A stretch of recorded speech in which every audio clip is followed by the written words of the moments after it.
네, 안녕하십니까. 데이업에서 AI 소프트웨어를 맡고 있는 류동규 멘토입니다. 네, 오늘은 유엔에서 딥페이크 관련해서 예방 체계를 추진하겠다. 이런 소식이 좀 들려왔는데요. 유엔 산하의 인공지능 자문기구에서 인류를 위한 AI라는 보고서를 발간을 하면서 딥페이크와 AI 관해서 위험성을 경고를 했습니다. 덕분에 이제 관련 보안주들이 강력한 상승 모멘텀을 받았고요. 보안주 중에서 하나인 모니터랩도 오늘 상승을 했습니다. 그렇다면 이 보고서가 어떤 보고서인지 한번 알아보는 시간을 가지고요. 모니터랩도 무슨 기업인지 오늘 한번 알아보는 시간을 갖도록 하겠습니다. 네, 이 보고서 내용은 결국에는 기존의 시장이나 아니면 각국 정부, 지역 기구에만 맡겨둘 수 없고 유엔에서 뭔가를 해야 된다. 이게 바로 주요 포인트인데요.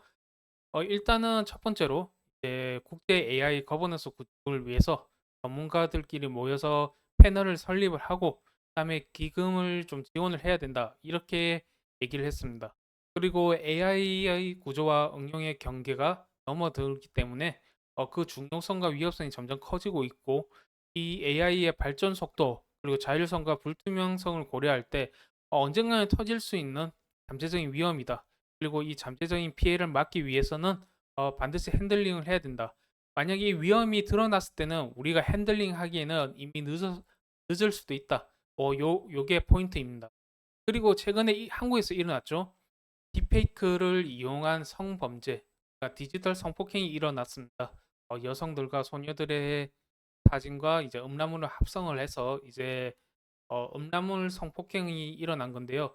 사실 단순히 한국만의 문제가 아니라 전 세계적으로 있는 그런 상황인데 한국만 크게 드러났다고 얘기를 할 수 있을 것 같고요.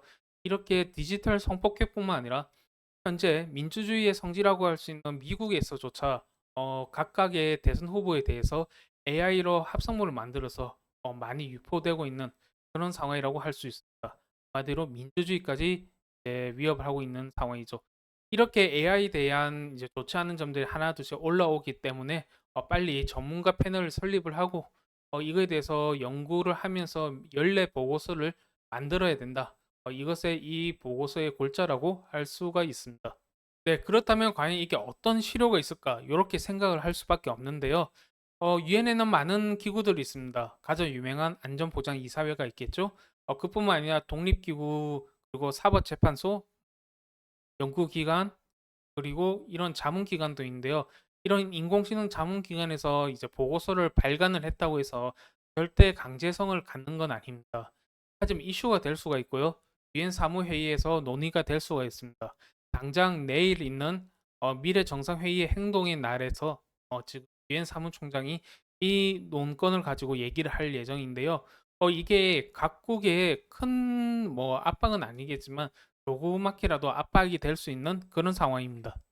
네, 이렇게 압박이 되는 이유가 뭐냐면 사실 이렇게 유엔에서 논의가 된다는 것 자체가 이슈가 커진다는 얘기고 그렇다면 강제성을 가지는 결의까지 이어질 수가 있습니다. 혹은 제재까지도 갈 수 있겠죠.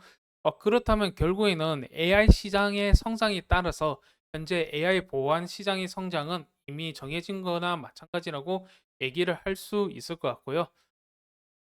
이런 어 흐름 때문에 오늘 보안주 전체가 이제 강력한 상승 모멘텀을 받았습니다. 물론 이게 지금 특정 종목에 대한 상승 모멘텀은 아니기 때문에 보안주 전체가 상승하는 그런 모습, 전체 47개 테마주 중에서 31개가 상승하는 그런 모습을 보여줬고요. 모니터 랩 역시 6% 정도의 상승을 이뤄내면서 강력한 상승 모멘텀을 받았습니다. 네, 그렇다면 모니터랩은 무엇을 하는 회사일까요? 모니터랩 같은 경우에는 웹 보안이 거의 50%를 차지하고 있는데요. 웹 서버에 대한 보안, 그리고 암호화 트래픽을 복호화해서 보안 솔루션을 제공을 하고 있습니다. 이런 것들이 매출의 50%를 차지하고요. 나머지 50%의 50%, 그러니까 25% 정도가 클라우드 보안이 차지하고 있습니다. 그리고 나머지는 SM인데 이 SM 그러니까 시스템 매니지먼트 역시 사람을 파견을 해서 용역을 해준 건데도 불구하고 보안에 집중되어 있습니다. 결국에는 보안 원툴 회사라고 할 수가 있습니다. 네, 그렇다면 이 모니터 랩의 재무를 한번 보실 건데요. 작년, 재작년 좀 피하는 그런 모습을 보였습니다. 매출은 정체되어 있고요. 수익은 나빠지는 형태를 보였습니다만 지금 경기가 경색이 되면서 IT 솔루션에 대한 수요가 좀 줄어들고 있기 때문에 아무래도 그런 점이 반영되지 않았을까 생각을 해봅니다. 네, 마지막으로 차트를 한번 볼 텐데요. 작년 5월이었죠. 2023년에 상장을 해서 최고가 23,000원까지 올라갔었습니다. 하지만 쭉 우하향을 해서 최저가 29,050원까지 내려갔습니다. 8분의 1까지 내려간 케이스죠.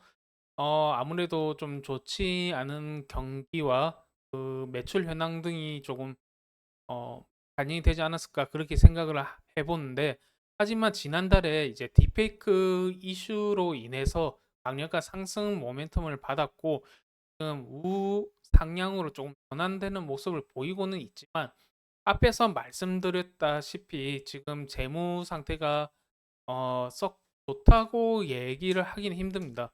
그렇기 때문에 흑자 전환이 무엇보다 우선이 되어야 될 것 같고요. 현재 딥페이크 테마에 관련해서는 확실히 편입이 된 상황이기 때문에 이 이슈에 따라서 등락이 거듭될 수 있다는 것도 한번 좀 생각해 보셔야 되지 않을까 그렇게 생각을 합니다.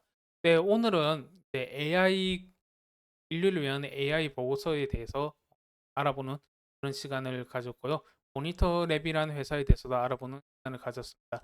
다음번에도 좀 더 재밌고 즐거운 보안 뉴스로 돌아오도록 하겠습니다. 들어주셔서 감사합니다.